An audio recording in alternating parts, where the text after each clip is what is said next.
Okay. All right.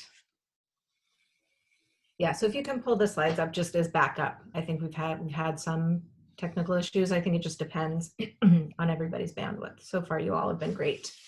Okay. And I haven't had any issues. Been in the Midwest. So I think we're okay. Okay, good. Yeah.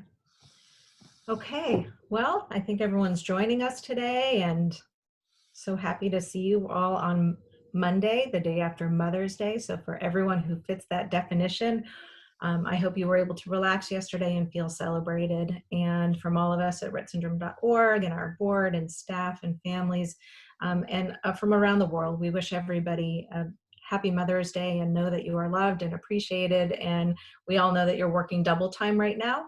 So thank you for joining us today to join us with Dr. Bartolotta and Dr. Townend for part 3 of our communication for their third part of their Facebook Live sessions out of the communication guidelines that have recently been published. We hope the information that they've brought to you have helped you during these days of getting settled with no school, and the things that they've been bringing you are going to translate into long-term solutions for communication and interventions for our beautiful children and adults with Rett syndrome. So on the theme of Mother's Day, Theresa, I wanted to compliment you on your beautiful jewelry. Oh, well, thank you, Paige. So I'm just going to give a little shout out to the Beaded Wire, which is a jewelry shop in the Northeast here in the US, and they make beautiful jewelry and donate a percentage of the proceeds to rettsyndrome.org. And they use stones with our lovely purple color for Rett syndrome. So if you're looking for something, I got these gifts for Mother's Day from my beautiful daughter with Rett syndrome and my husband, and I think you'll be pleased. Yeah, well, thank you. They look lovely on you. Thank you. They come across webcam beautifully, just a little bit of sparkle. So that's lovely of Lisa to have gotten you such beautiful jewelry, and thank you for giving a plug to this wonderful company that does give a percentage of their proceeds to rettsyndrome.org. And I'm going to go ahead and share some slides here.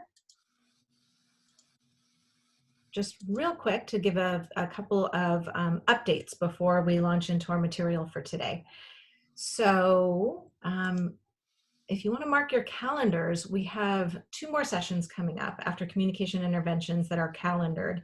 We'll add more as the summer goes on as we hear your needs. Please be sure to message us on Facebook or through our admin email account, or to me privately on my Facebook page with things that as time evolves and you see that there are some needs that aren't being met by your care team, if you feel like there's something that rettsyndrome.org can offer you, let us know. We are definitely here for you. This Friday, we are doing our regularly scheduled Rett Ed with Dr. Allison Watry, who works in the field of stem cell research and is kind of well known for launching mini brains into space. And we secured Dr. Watry for our Rett Ed a number of months ago, and with great spirit, he's going to do his Rett Ed this Friday and take our minds off of current situations and take us to the limits of what's going on scientifically with Rett syndrome, and we hope deliver the hope that research is continuing in new and different ways, just as we are. So you can sign up for that Rett Ed on our website. It is the GoToWebinar platform, and it'll be this Friday at 11 a.m. Nope, I think that's going to be 11 a.m. Pacific time. I'm sorry. So that'll be 2 p.m. Eastern. Anyway, we'll double check the time when you register. Then we're going to take a break next week, and we'll meet you back on Tuesday, May 26th at 2 p.m. Eastern for a modified aqua therapy session with the physical therapist, Dr. Brianna Zwitsky from Kennedy Krieger Clinic, who is a physical therapist specializing in aqua therapy, who's going to give some ideas that as the weather changes and you're able to get out into your pool and hot tub, some things that you can do that are both fun and therapeutic for your child with Rett syndrome. Okay, so today we're going to talk a little bit more about Chapter 8 from the Communication Guidelines, and we want to remind everybody that it's available now for purchase. The print versions are available in the US only. You can purchase them on our website, rettsyndrome.org. Shipping is a little bit delayed. If you want to accelerate access or share access with a few others in your life, you can purchase the digital download. That's especially wonderful for those of you living internationally outside of the US as well.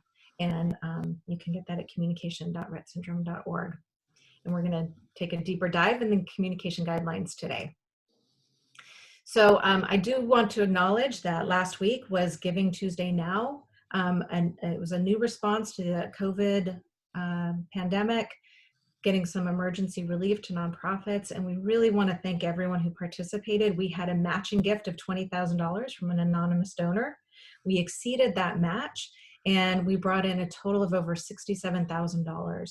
And we really hope that that shows that what we've been doing to support you during this time has really been a value, and we will continue to support you throughout the summer.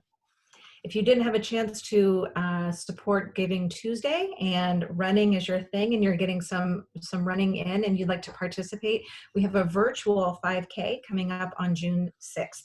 And that's going to be really fun. You can do it wherever you are, whatever your shelter in place restrictions are in terms of getting out and running in your neighborhood. It's free to register. If you raise $100, we'll send you a Rett Racer t-shirt. So go ahead and get your page started now. And you can do that by creating an Everyday Hero page on rettsyndrome.org and sign up for the virtual 5K race. And that'll be pretty fun. And who knows, maybe Katie and I will give it a try as well. Okay, so thanks for letting me share those announcements.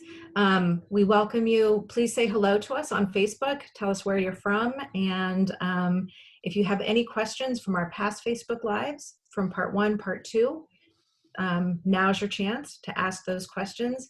And as you're listening to Gill and Theresa today, you have questions from their session today, post those questions as well, and we'll get to them at the end of our session.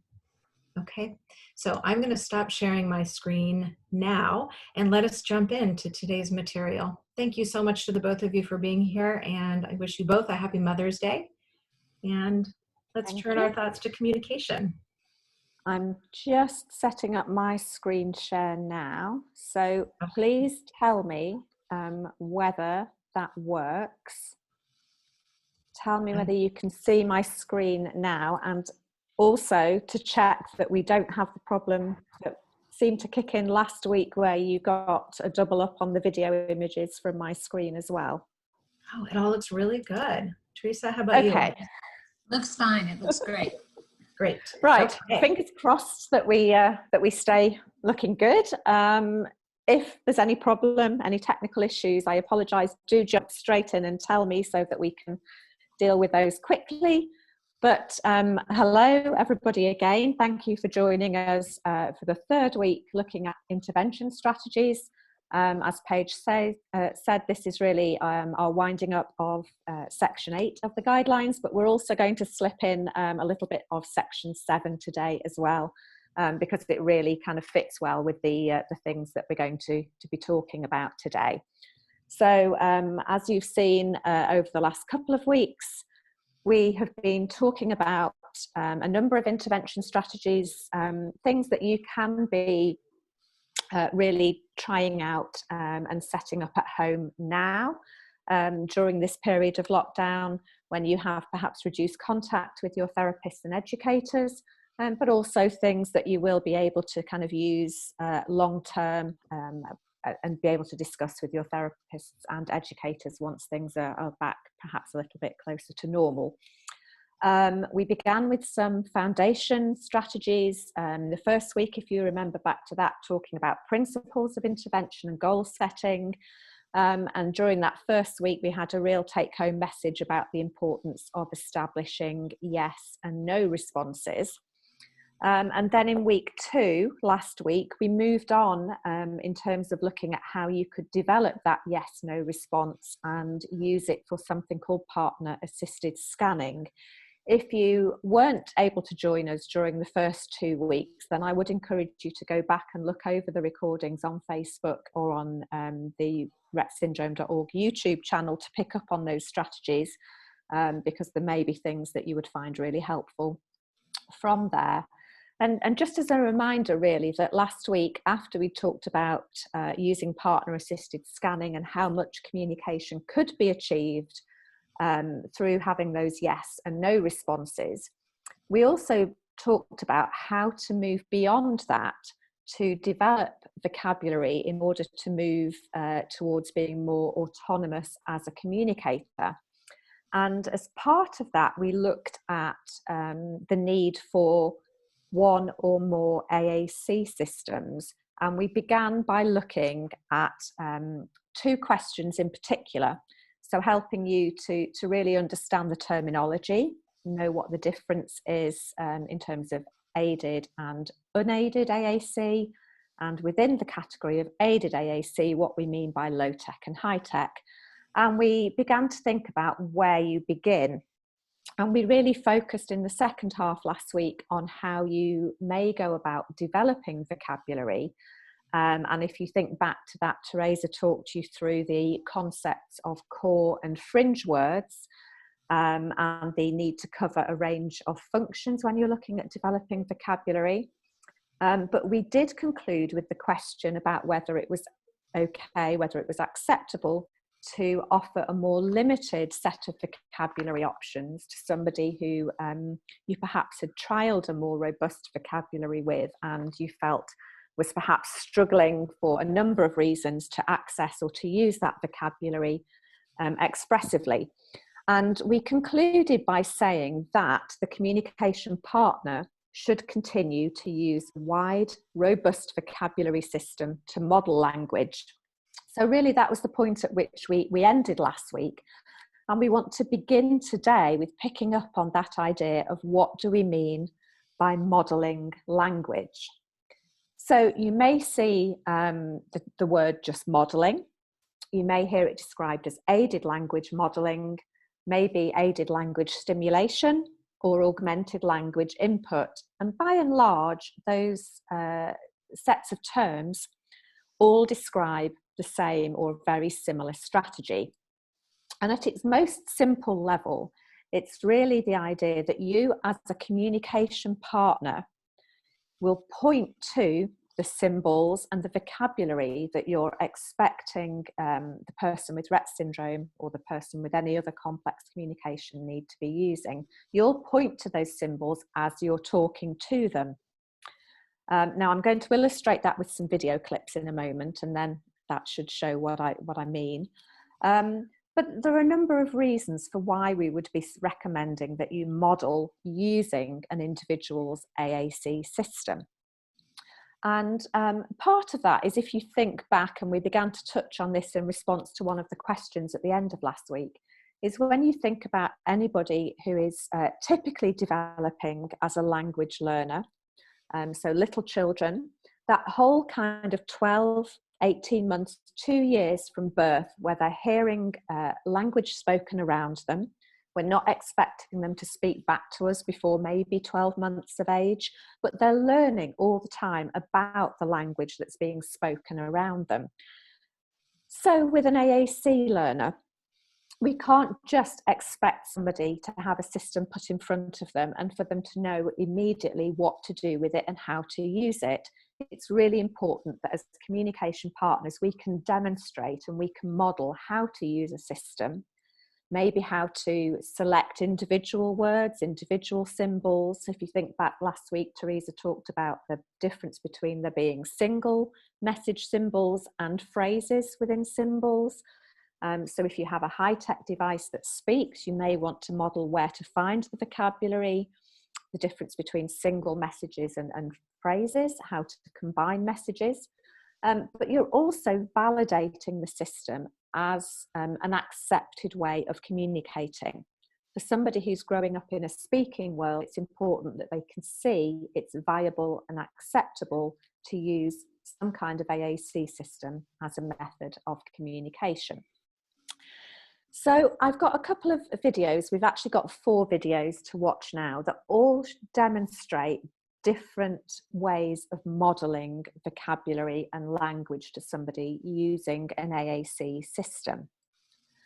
So in the first two videos, we have what you will remember from last week we would call low-tech systems, where we have two different types of communication books, which have picture symbols and written text in them. And then we move on to two videos which demonstrate modelling using high-tech eye gaze technology. So this first video you may recognise because we actually watched a little clip from the, actually taken from the end of this video, which demonstrated the use of yes and no responses. Today we're actually going to watch what preceded the yes and no response, and that is mum in the pool with her daughter using the low-tech waterproof book to have a conversation and to model some language using those low-tech symbols. And this video is just under a minute, so it's really not very long, but a nice example of modeling. Excuse me. I'm just trying to find, sometimes the arrow disappears off the screen and I need to hover around with the cursor waiting for the arrow to show up so that I can click play. And it's not there at the moment, which is really annoying because the practice went perfectly. It did. The practice went perfectly. Yeah, there we go. Now. See? Selena, I have something to say. I'm telling you something. Opinion. I feel description. I feel the water is a bit cold, but because it's really sunny, outside. I hope the weather would get warm very, very soon. Very soon. Opinion. I think you really, really like being in here. Yes, you like being in here. Turn the page, another word. We're having fun. We're having fun here. Are you having fun? Are you having fun here, Selena? Yes or no? Yes! Yes! I can't see if the video come because I can't see now. Okay. Okay, so you maybe recognise the very end of that video, but as you see, an example of mum modelling using the book, but also not just modelling by pointing to individual symbols as she's talking, but also modelling how to find her way through the book. And that's kind of a good point to be aware of, not to be afraid to talk through what you're doing so that the child or the adult with Rett syndrome can understand about having to find your way through the pages, whether it's in a low-tech book or in a high-tech system. And also to label where you're going for those words. So when mum was talking about opinions, to say that she was looking for the page on opinions and then to find the vocabulary. And just to use that kind of very normal language and to point to those kind of key words, the main words to get the information across she was talking. Jill, I'm sorry to interrupt. I think that's a really terrific point because you can use the same strategy with a high-tech device, and that's a good way to teach a child about how to navigate through the different pages. So we, you know, it's when you're just listening to the mother, if you don't really understand what she's doing, it can kind of sound like disjointed, like why is she talking about descriptive words? Why is she talking about feelings? But we need to make that overt so that one can understand how to navigate through the system. Yeah, indeed. So it's really about, you know, it's a whole concept of teaching language, isn't it? And it's about understanding kind of the words that you're using. Now, most of the time we wouldn't be expecting someone with Rett syndrome to be turning the pages in a low-tech book and finding their way through the system.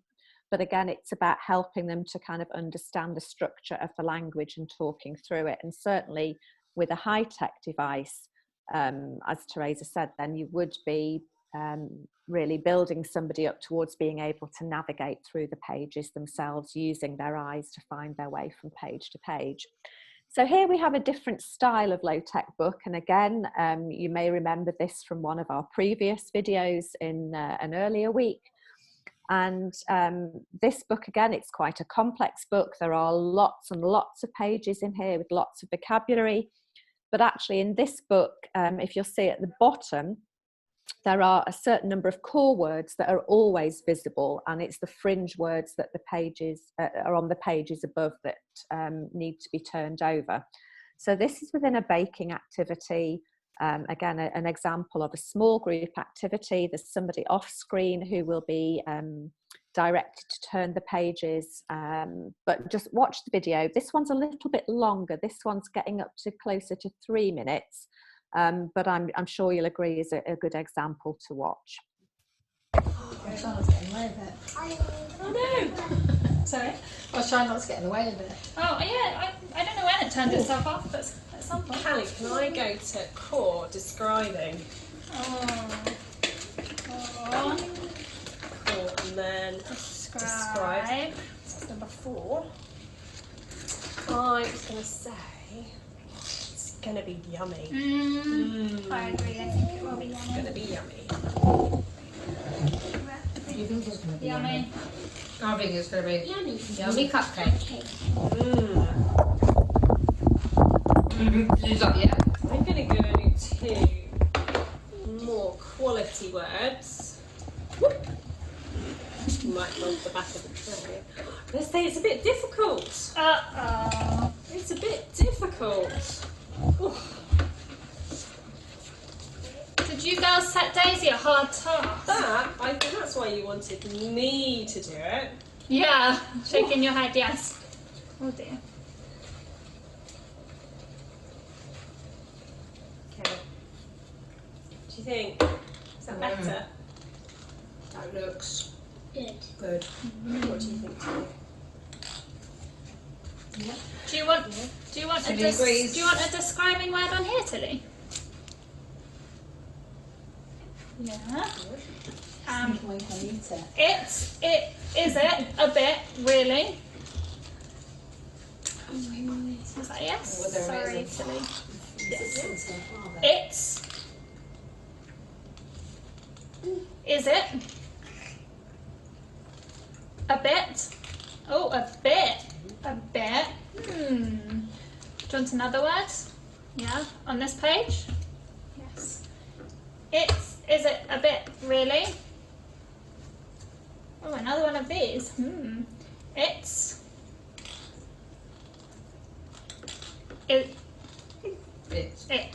so so we could say it's a bit. Maybe you could use a describing word and describe it. Yeah, she says. Okay. Quality, careful, dangerous, safe. Yes. Quality. Careful. Dangerous. Dangerous! I'm not sure she was shaking before careful. Oh, did you want careful? Yeah. Oh, Careful. I have to be It's careful. a bit careful. Does Daisy have to be careful? Yes. Yeah. I don't want to waste it. Don't want to waste it. Did you want to use a... So if you noticed in that video, we started with modelling and then moved into the child wanting to express herself. So it was a perfect opportunity then to use her yes and no response to do some partner assisted scanning and to make it into a very, I would say 2-way, but maybe 3, a multiple way conversation. So modelling was a way of introducing the vocabulary, showing how the book was being used. Also, if you notice then, there was description about the types of words that were being searched for, describing words, quality words, and then it was a natural lead-in to being part of a conversation.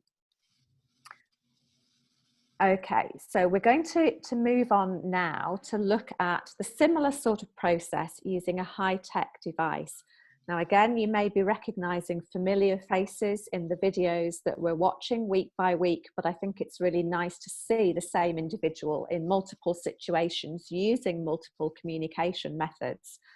And if you remember last week, we saw with this little girl her use of selecting concrete objects when she was choosing between the biscuits and the satsuma, and we saw her use of partner-assisted scanning in the car. This week, we're seeing her using a high-tech device. And what you'll notice from the two videos that we've just seen is that the modelling really lends itself to things like talking about descriptions and feelings and opinions. And in this video, she's actually beginning to talk about herself and maybe some of the aspects of Rett syndrome a little bit as well. And it gives her mum that prompt into a conversation about that. Time. You want to look at times? Message window. What do you want to go to? See, this is what we were going to practice talking about before tomorrow. Use. Family. You use your family. You use your family's hands. That's true. We are your hands sometimes, aren't we? Look. Learn. You look and you learn. Yeah? And do you learn to speak? Speak.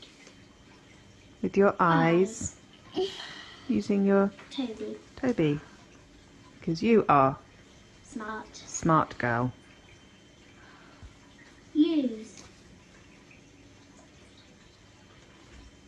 What do you think you use?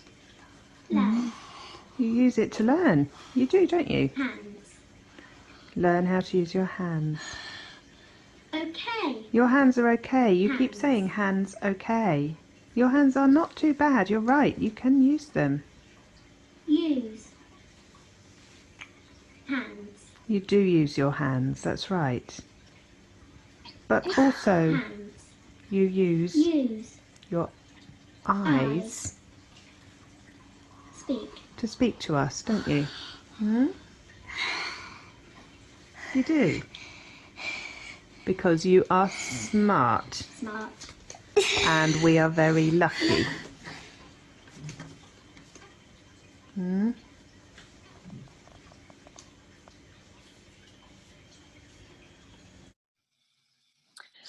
So there you see, in contrast to the previous video, in the previous video, the adults started with the modelling and that led into a conversation with the little girl participating. In this one, the little girl was actually beginning the conversation.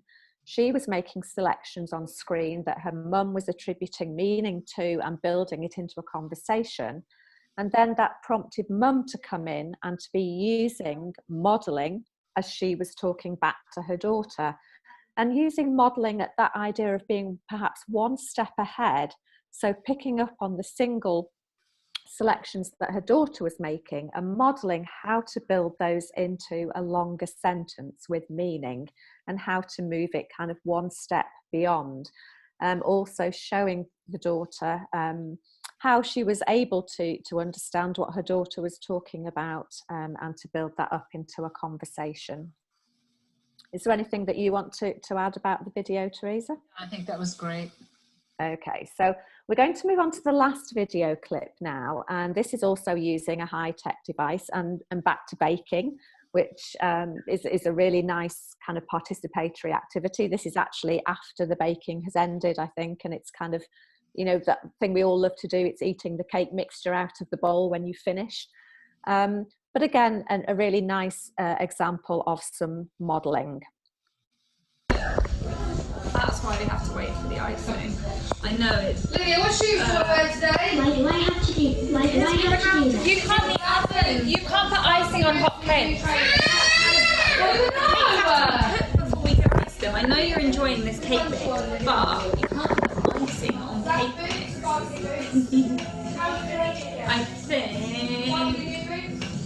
I think that is good descriptions. I want. Silly. I think that's silly if we did that. Although we did put sprinkles in this cake mix. We are crazy. A little bit crazy. Good descriptions. That is a bit nonsense. Not as bonkers as your brother.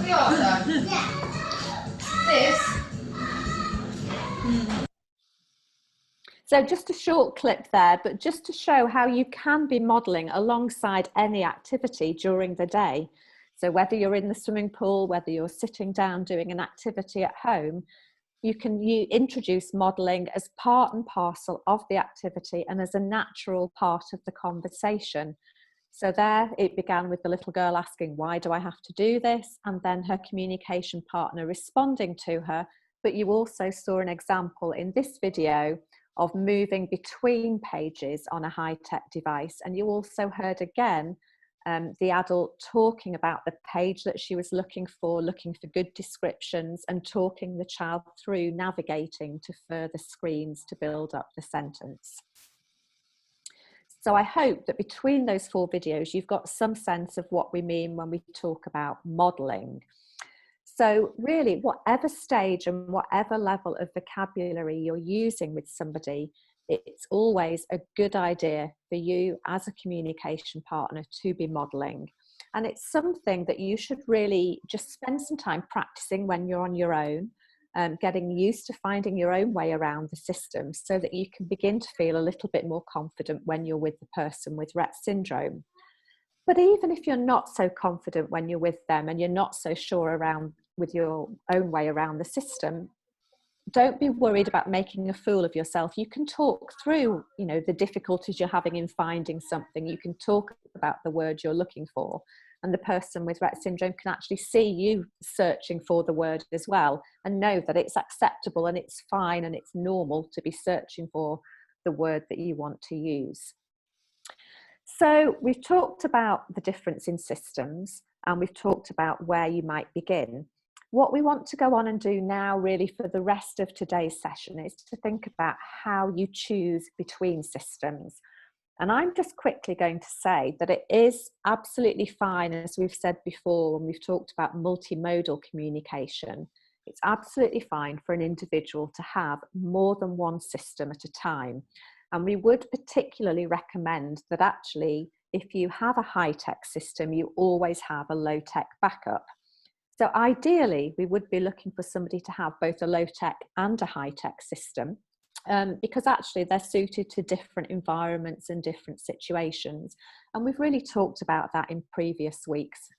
So I'm not going to repeat that, just to say that it's, when we say how do you choose a system, it's not as simple as making a distinction between, that you can only choose one system. You can actually choose more than one system, and we're going to think about that a little bit more today as we go through.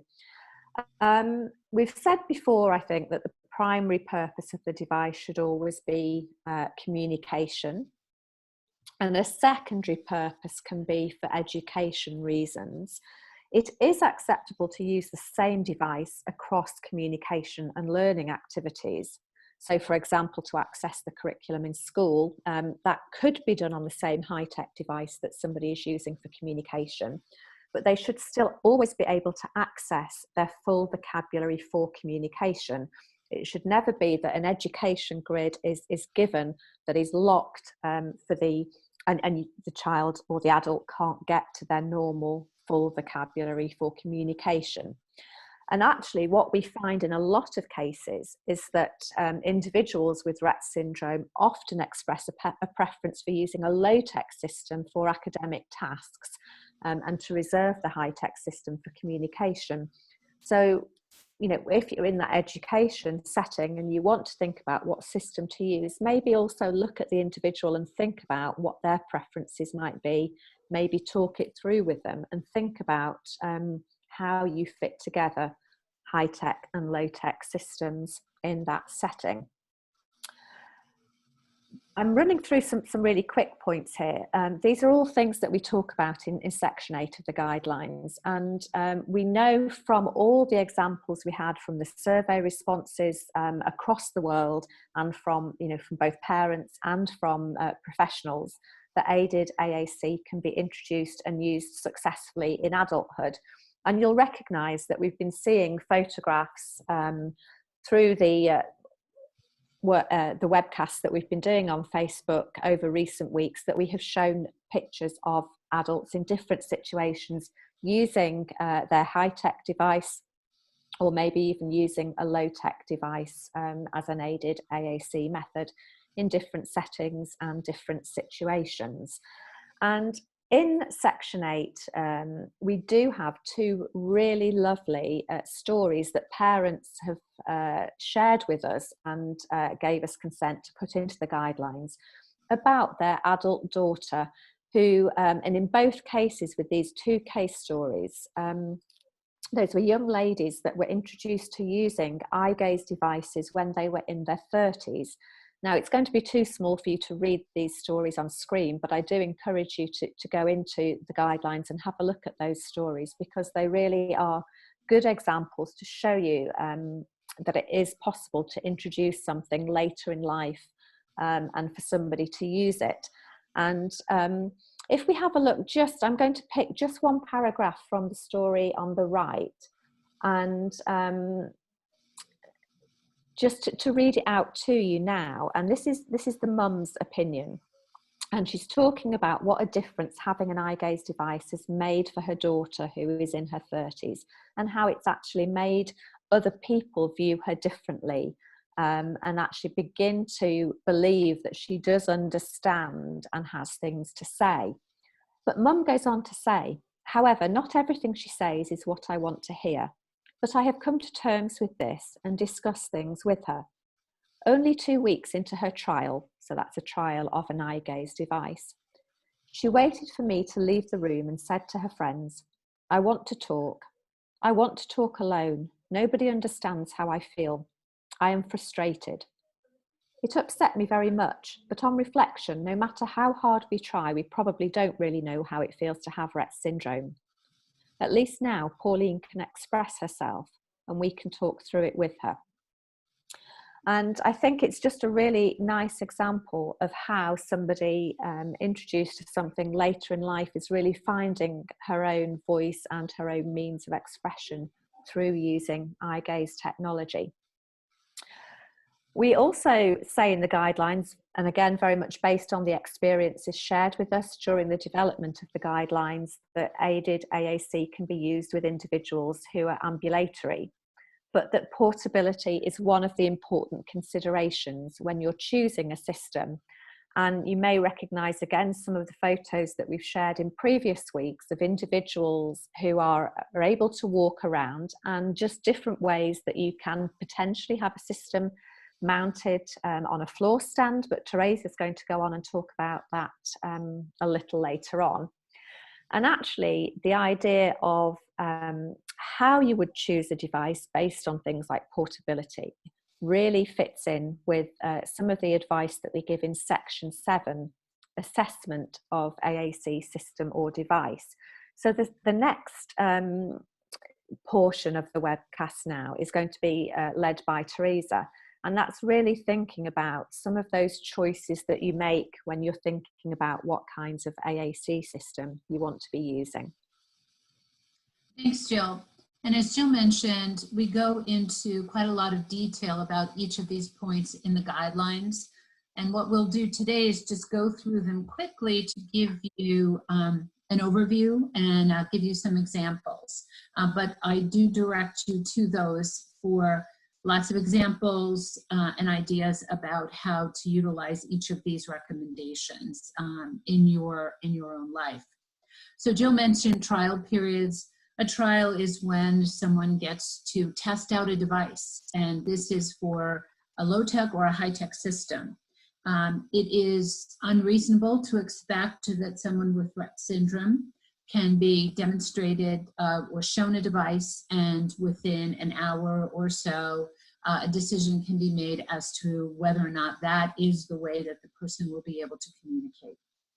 So we know that it is difficult sometimes to work with funders, to work with device companies, to work with school systems if they are supporting the funding for a device, to get them to perhaps adapt some of their practices to fit the needs of your loved one with Rett syndrome. But it's important that a trial period be conducted over an extended period of time, and that also that the device be given to the person with Rett syndrome so that they can use it in multiple environments and with multiple communication partners. So that means if the school system is considering funding a device, then that device needs to come home as well and be with that person on the weekend so that the feedback can be had from the communication partners in the home as well as in the school. So we can go on, Jill, to the next one. So we recommend that trial period should be for a minimum of 8 weeks so that there is a real chance to learn about the device, to use the device in different situations, and then also for the communication partners to get some training on the device, to understand all the fine points, and to really test it out in a range of situations. So we'll go on to the next slide now, and we're going to point out some specific considerations that you would want to take into account for your individual person with Rett syndrome. So portability is going to be an issue, not just in terms of whether or not the person is ambulatory or not, but also when you think about who's going to have to be moving the device around from place to place. Is it going to go in your child's backpack when they go on the bus to school? Or is it going to stay on their wheelchair and then just go into a secure container for when they're transported in your personal van or on their the bus to and from school? So portability is a big issue. You want to think about not just size, but also weight and who's going to have to be carrying it around and setting it up every time. You'll want to think about options for mounting. Where does your daughter spend most of her time, or where are the places where she is? Is she in a wheelchair at school, but then at home she's sitting in a chair? Is that chair like a couch, or is it at a table? So you want to have options so that the device can be mounted safely, so that it's not at risk of falling, but she has access to it, so it's not too far away, especially if she's using eye gaze. And then you have appropriate mounts so that you can then move it from her wheelchair tray to maybe a side table by her bed or other places where she'll be. So durability, you want to make sure that it is durable. If it is a tablet, there needs to be a case. What's going to happen if it's dropped? So things like size, weight, battery life, these things do run down more quickly than you would imagine, and keeping it charged is so key. Always having access to electricity for these devices is a big issue, and we know that the number of people don't always have reliable access to electricity. So that is an issue with regard to choosing a system, and again goes back to the point that Jill made about the need for low-tech backup. You want to see if you can use it outside, at the ball field, at the park, at a restaurant. Where can it be used? And are you able to adjust it so that dwell time or response time, how long her eyes need to linger on a cell, if it is touch activated as well, how much pressure does it take to activate an icon? And if she is using direct selection with her hand, is she able to navigate reliably among the icons? Does she need some kind of a cover on there, a grid to prevent errors? So you want to understand also, is this device going to be able to be used to access the internet? for email systems, for Skype, for Zoom. So sometimes a device will be bought, can be purchased without that option, but then there is a way to unlock it so you have the larger capability. So understanding all of those things up front can really help you make a good decision. We can go on to the next slide. What you want to really consider is the different kinds of software that's available. You know, we're talking to a wide audience. The guidelines were written really for the entire globe, and they're being translated in the near future into a number of different languages. So what programs are available in English are not available, may not be available in other languages. So you want to recognize what is the language of the family, and so what programs are available in that language. And we've shown you some examples of some symbols in previous webinars. We have examples of symbol sets in the guidelines, and we have links to where you can get access to free symbol sets as well. We've made a point before of saying that you want to learn what symbol system the team that you're working with is familiar with, because that can also sometimes make it easier for your daughter's device to be programmed and to be continually updated if people are familiar with the symbol set. There are pros and cons of different symbol sets. Many of them are roughly equivalent, and so I think familiarity and access is probably a major point. Do you want to add anything to that, Jill? Do you think that's sufficient? No, I think the only thing I might say at the moment is because I've had interest from maybe 7 or 8 different countries who are wanting to translate the guidelines into their own language. And whilst, as you said, the guidelines is an attempt to cover everybody globally, so we haven't put links to endless communication aid suppliers in different countries. What I will be suggesting when I work with countries on the translation is that perhaps there is then maybe like a separate appendix with links to particular AAC companies and suppliers or recommended language programs for each individual country, because it's kind of impossible to do one that applies across the globe. Right, right. Yeah, that's a good point. Thanks for noting that. So you also want to see how complex it is to program the device and how easily you can adapt it. And that, again, is the importance of the trial, the extended trial. You as a partner of the person with Rett syndrome will bear a lot of the burden on keeping that device updated.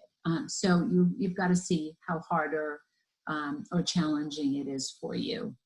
And it's great if you have a community in your area, speak to other families, see what they're using, and certainly speak to the members of your team and ask them for their input, because that will help you a great deal. So we can go on.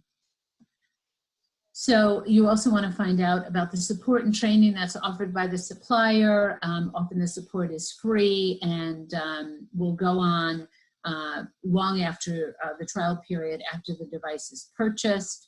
So you want to look into that. You want to see what happens if there's a breakdown, if there's a problem. How do you get that device fixed? How do you get it to the right person who can fix it? And then what happens to your person with Rett syndrome's communication abilities during the time the device is out of use? So you want to find that out. You want to think about, how long do these models usually stay supported by the company? How long do they typically last? And how often there are updates, and if there's any cost. What's the cost to buy it? What kind of insurance or other funding is available? And then what is the length of time that is required to consider the request? There is a process of choosing a device called feature matching, and we have references here that this is based on. Feature matching is something that is used very commonly in the AAC world. It is not unique to Rett syndrome, but this is a kind of a best practice model. And these are laid out, all the different kinds of features that should be considered when you think about the needs of your individual and then the features the device has. So you can go through each of these features and think about what type of symbols do I think that my daughter should have, you know, based on the research we've done. Language complexity. Are there easy options for expanding the language as her skills improve? Are there lots of, say, page sets available that you can then easily download right into the system? What kind of voices are available? You know, can I get a voice that is appropriate for her age and for her culture where you're living? Access methods. Is it just eye gaze, or can she also touch it if she needs to? Most of the electronic devices have that option. How easy, what does the display look like? Can we start with just a small number of icons on a page? You know, can I set them up in as many different ways as I need to? 2 horizontally laid out, 2 vertically laid out. You know, what's the limit? Can we go to 32, 64, etc.? Portability, again, you know, the weight and then positioning. How can I position it so that she can access it? And then how easy is it to operate? So what you do is you figure out what your daughter needs, and then you match it. You match those features to the available devices. So access is, how does someone actually operate the device? When we talk about different access, we talk about direct selection, and that's the person actually choosing the icons. And then there's scanning, where they go through the icons and then indicate which one they want. That's partner-assisted scanning, is a form of scanning, and we've talked about that. So eye gaze is recommended as usually being the best way for an individual with Rett syndrome to access their AAC, because of how strong eye gaze and or eye pointing is in individuals with Rett syndrome. However, if your daughter does have the option to be able to use her hands or another part of her body to access a switch, she should be encouraged to use that kind of access method, as long as it does not limit the variety of her communication and how complex. We know that eye gaze is tiring. So often when they start out with eye gaze, you have to start out in small bits of time and then increase. But if someone is also able to use their hands, you want to try to utilize that to the best of their ability. And somebody might be able to move between the two depending on how they're feeling one day. So it's all going to be individualized. Another form, we can go on to the next slide. Another form of direct selection access is considered to be a, Jill? Sorry, Theresa, my computer's just frozen, so it's not moving on, and the cameras are frozen as well. Sorry, my apologies. Oh, okay, all right. All right, I can share my screen. Or maybe I'll try. Oh no, it's not letting me. I was going to say I'll stop sharing mine, and then it's not letting me do that either. All right, so I cannot share while you're sharing. So you can't stop sharing? Everything seems to have frozen. Oh boy. Well, we planned for this. So Jill, if you'd like to quit, if you can back out of Zoom and then join us, and while you're gone, Theresa, you should be able to start sharing your screen. Okay, perfect. Yeah, at the moment, I can't quit anything, but maybe. Okay, I can remove you. Hold on. Wait. There you go. Okay, so let's see. Oh, I seem to have unfrozen. I don't know. Are you able to back? share your screen? Okay. let's see. Here we go. And all right.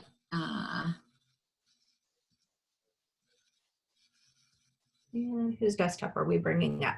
Okay, this should be mine. All right. We can just see your Zoom desktop, Theresa. Oh, you can't see my PowerPoint? No.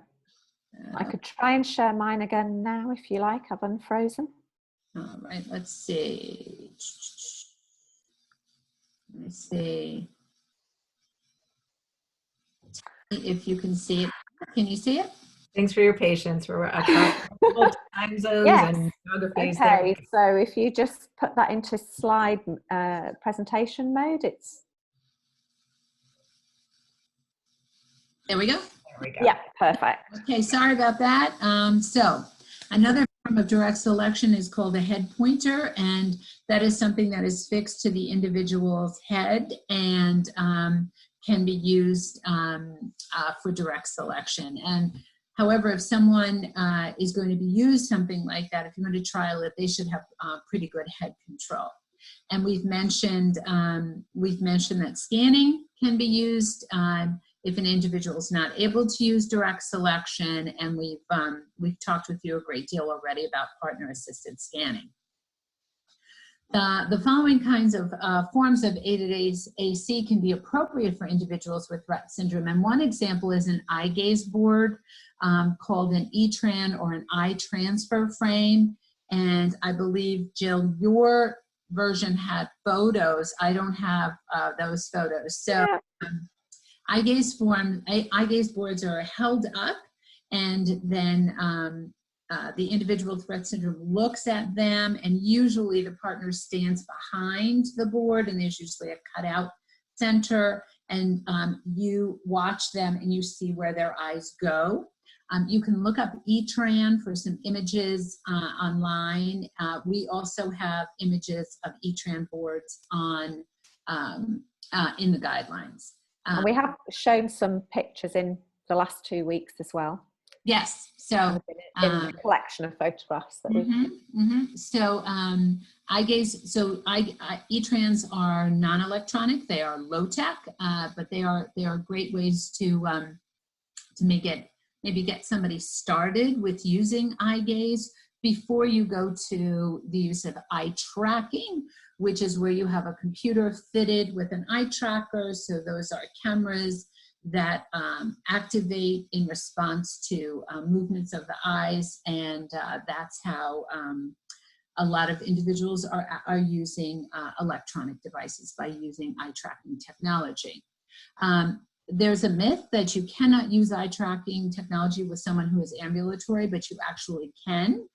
It is certainly more simple to use it with someone who is in a seated position fairly consistently, because it's easy to set up the device then and you don't have to move it around.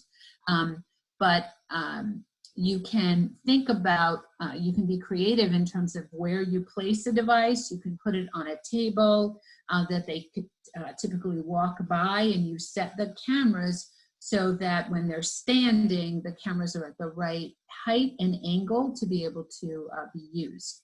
Or the device can be mounted on a wall, and they'll walk over there to communicate. So I think with some creative problem solving, you can utilize eye tracking with people who are ambulatory. So we've got some tips for ambulatory individuals.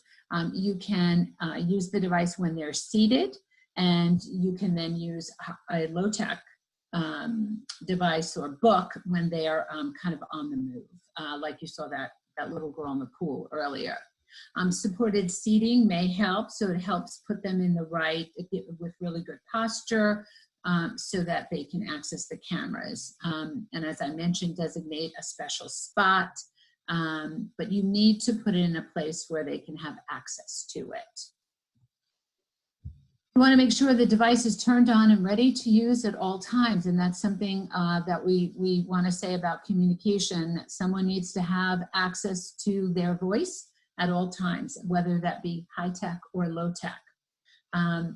Also recognize any of the other modalities the individuals use, for example, facial expressions, eye blinking, a vocalization, a gesture, to indicate that they have something to say.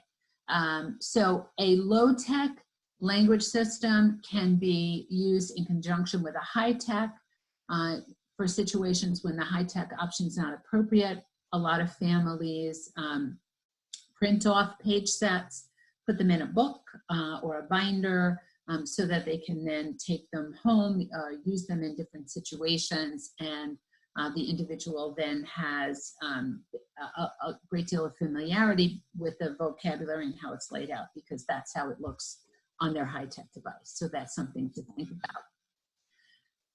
Another myth is that eye tracking can't be used with someone who wears glasses. There are some ways to troubleshoot this if you do have difficulty with having your loved one who wears glasses use eye tracking. You might want to consider using frameless glasses or non-reflective lenses. If they have difficulties with controlling their head movements, you might work with OT or a physical therapist to help with perhaps some adaptations to their seating so that their trunk, their neck, and their head are supported, and that might help. So some tips for people who wear glasses: see if there's a coating on the glasses that interferes with the cameras picking up the movements. If you calibrate, which is how you set the device so that the cameras can recognize eye movements.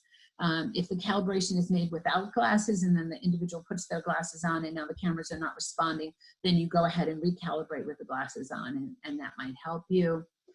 You can try a different eye tracking system. Some of the cameras are kind of like mobile, and what they do is they plug into a tablet. You can try say a self-contained device that has the cameras built in. You can also try a different size or shape of glasses to see if that might work. If you've got someone who has difficulties with head control, always reach out to your movement specialist because they can help you problem solve. Try moving the device at different angles, distances. Remember to start with short work sessions and increase over time. Staring at a device for a consistent period of time takes some training. Best thing for you to do is try it yourself as an adult, and you get a real good insight into how it feels. And I think that shared experience then can help you troubleshoot challenges for the individual you love. Always have that low-tech system present as well. And remember, we talked about the best yes. That should already be established because that can help you troubleshoot any difficulties with your high-tech device. We want to remind you that the guidelines are available at www.rettsyndrome.org. If you are interested in an international order, here's Jill's contact information. I'm sorry that I kind of rushed through the end, but we are considering, of how much time this is taking, and we really thank you all for your attention to us during these webinars. We were so grateful to RSO for funding the project and then working with us to help in the dissemination of the information that we collected over the last many years as part of this project. If you helped us by participating in the research and at any point along the way, we want to extend our gratitude to you. We want to thank everyone who gave us permission to show their videos during this time and to share their stories. And to our amazing project colleagues from around the world, Dr. Kurfs, Helena Wanden, and Dr. Arbanowitz, we are forever grateful. So Jill, is there anything else you want to add? I think just to say that although we have spun this over 3 sessions, it has been a real whistle-stop tour of the main highlights of Section 8 intervention with a little bit of Section 7 thrown in today. We are aware that in section 8 we do also talk about development of literacy and reading and writing skills at the end of the section, but we really didn't feel that we had time to do that justice by trying to add it into the mix in this series of 3 webinars. So, you know, just be aware when you look at the guidelines that there is some information in there that we've not covered, as well as, of course, other sections that we haven't yet discussed with you, but we hope that you find lots of really helpful information in there, and we're available for you to contact us at any time. Great. Great. Okay, I'm gonna back pop to you, my Paige. camera back on. Yeah, let me pop my camera back on, and oh gosh, we appreciate you both so much. You said it perfectly well, Jill, that this was a whistle-stop tour in response to the current situation, and you all rose to the occasion incredibly by rapidly developing a 3-part series from your deep knowledge of all of the sections in the book. We've made the guidelines available. We accelerated getting them out and accessible to people in this time, and you really pulled out the most relevant pieces that, from your practice and your discussions with families right now, you felt were the best advice to give people the empowerment to take hold of some of the communication progress and intervention strategies now.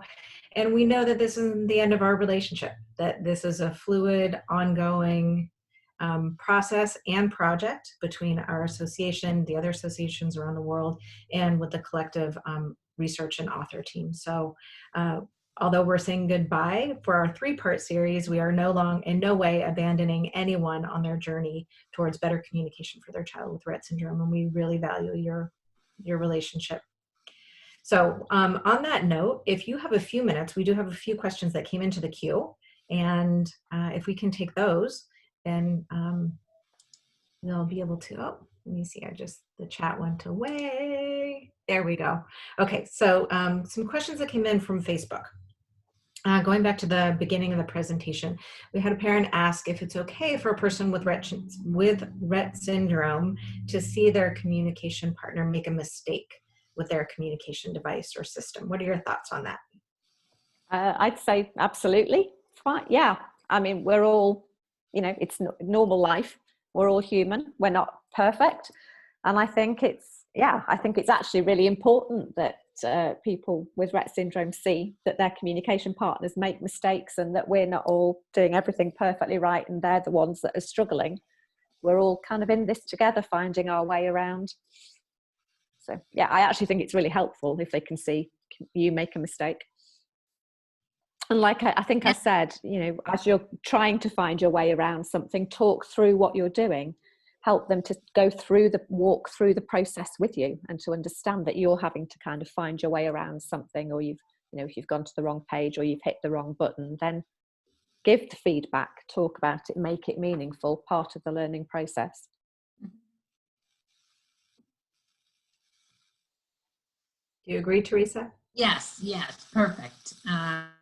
Yeah, I think if they see you make mistakes, and if you say, you know, I don't know if this is the best word, or what's the right way to say this, or where is that word again? How do I get there? Show them that we recognize the challenge of learning a device and learning how to navigate. It's not an easy task.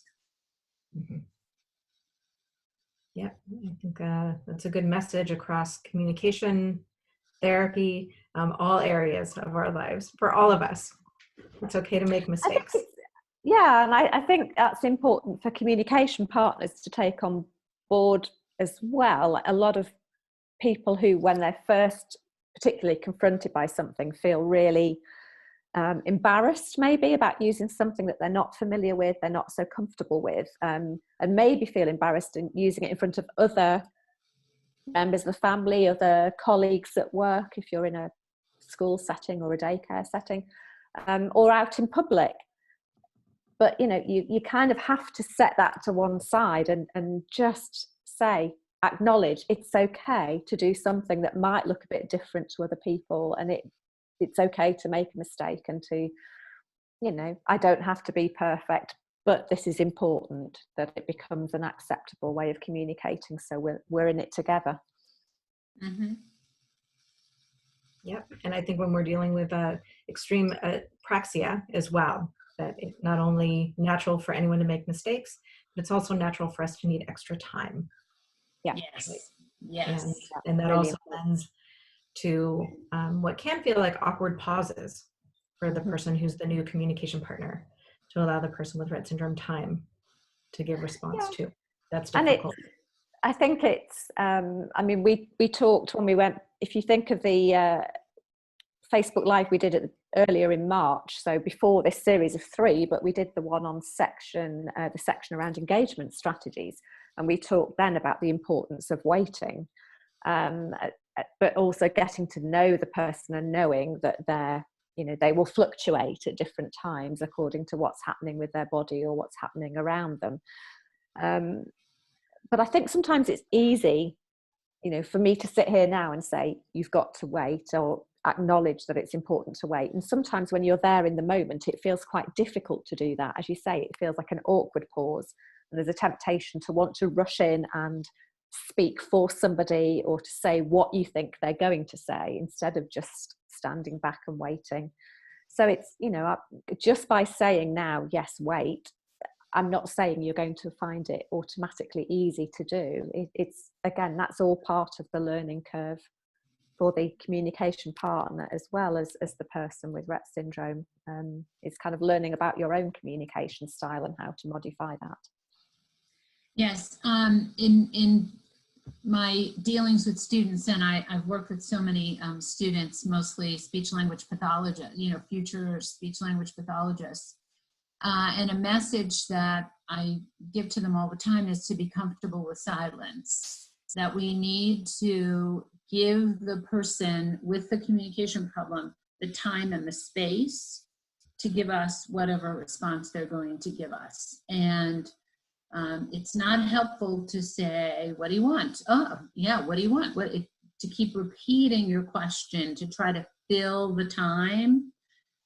When we know that they might have processing difficulties, they certainly have motor planning difficulties. Us continuing to talk through that space when they're trying to formulate a response can be harmful, not helpful.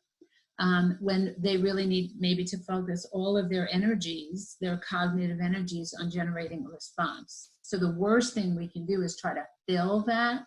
So to become comfortable with silence, and just and understand that resting, that waiting, it's really giving them the gift of that uninterrupted attention that they can give to a task that is very hard for a lot of them, is to be able to communicate independently.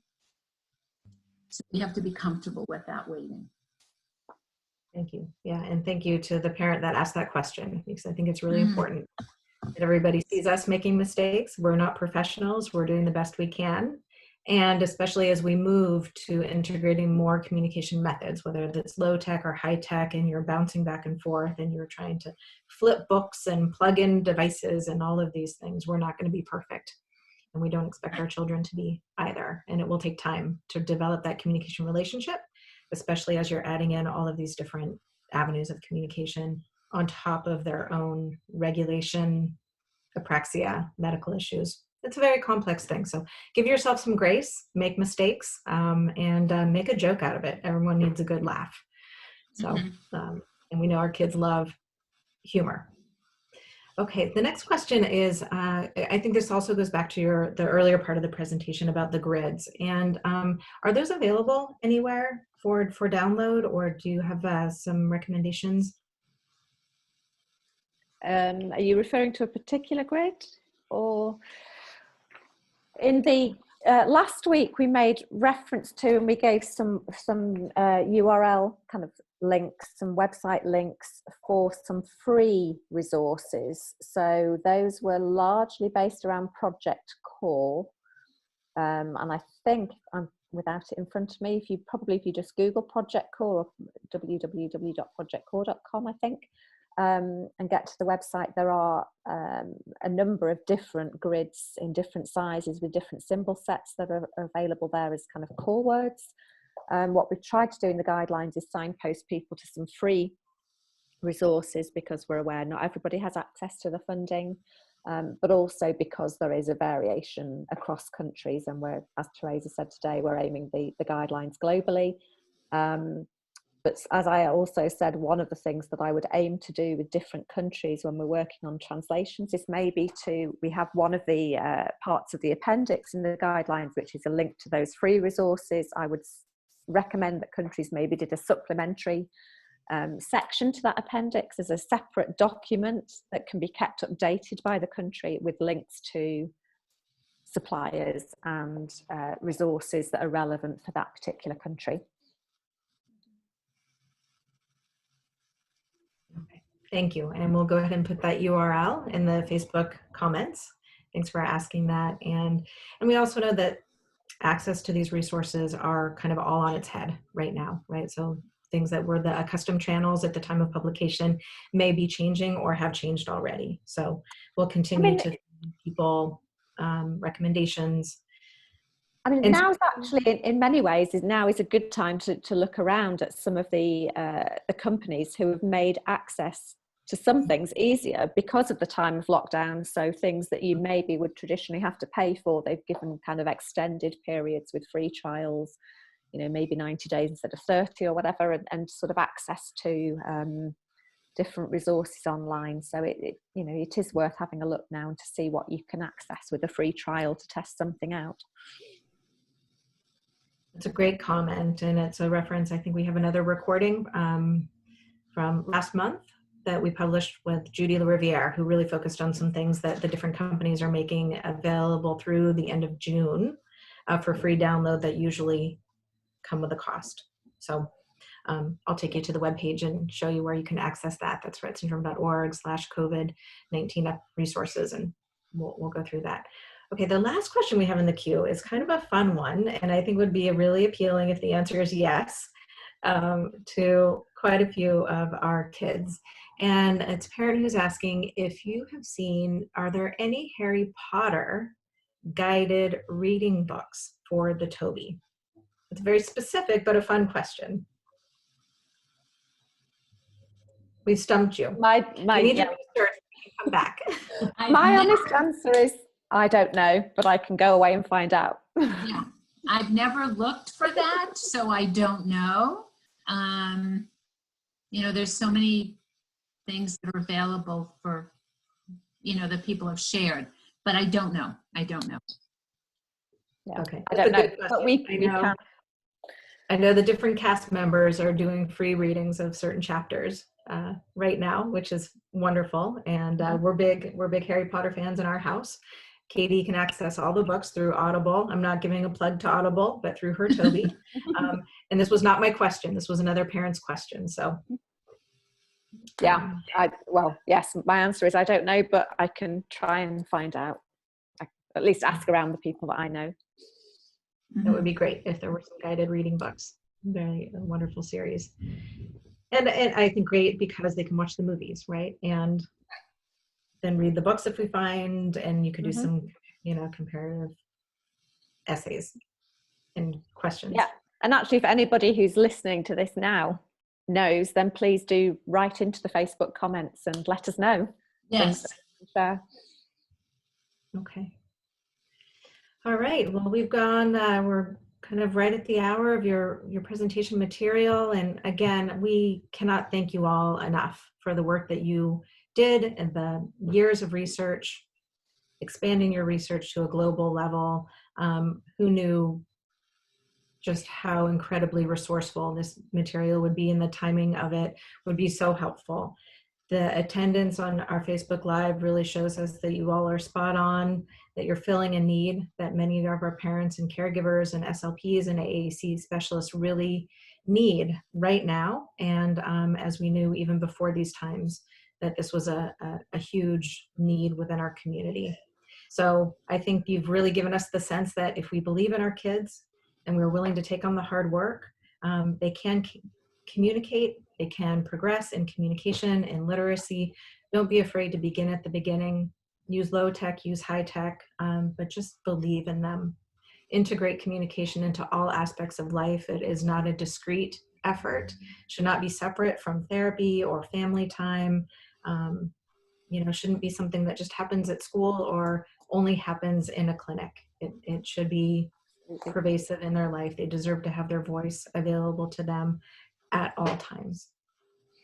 So jump in. And I know that your resources that you've made available will really help people make that leap. So we look forward to having you back again another time. Well, thank you. Thanks so much, Paige. Yeah, thanks for the Facebook Lives. And I'm going to do a quick screen share, if you don't mind, so that I can show people on our website where they can find these recordings and all of these activities. Okay, so as we referenced in the PowerPoint slide, if you go to our website, rettsyndrome.org/COVID-19-resources, you'll find the recordings, and you scroll down, you'll find the recordings from all of these at-home training sessions that we've conducted through rettsyndrome.org Facebook Lives over the last few weeks. You'll see in a lot of the physical therapy and moving and stretching demonstrations, integration of communication. We did some live shots into some people's homes, from children with Rett syndrome to teens and tweens and adults. And we encourage you to go back and watch these sessions. Go back and watch part 1 and part 2, as well as we'll post part 3 once we get that up into YouTube. For everyone who wasn't able to join us on Facebook Live or wants to go back, we have so many wonderful materials. We have communicating and connecting while at home with Judy LaRiviere. We have an entire selection of enrichment activities that Jill and Theresa and many other experts from around the world rapidly put together in April that can give you some ideas of fun things to do at home. And we hope that you take all of these resources, and as you're finding things that resonate with you and with your family, that you share them back with your providers. So as people are coming back online in your life, and you've had this kind of unique window to be very intimate and involved with your child. Not that you weren't before, but I think we all felt, you know, we've had this window to do some things, and we've had some extra time, maybe not. But if you have been able to take advantage of these resources, and it has enabled you to identify some areas that you think are worth exploring, or you learned a tip or a trick or a technique that you think really resonated with your child, share that with the professional in their life. Everyone is coming back online. Everyone is learning about Rett syndrome. It is a unique disorder. There are some things that are unique to Rett syndrome, and there are definitely many things that are unique to your child, that even with this best advice from our experts, you know your child better than anybody else, and you should feel that you are empowered to have a voice at the table for the supports and services that she's receiving. So we hope that these resources really help you in your life, really empower you to empower your child.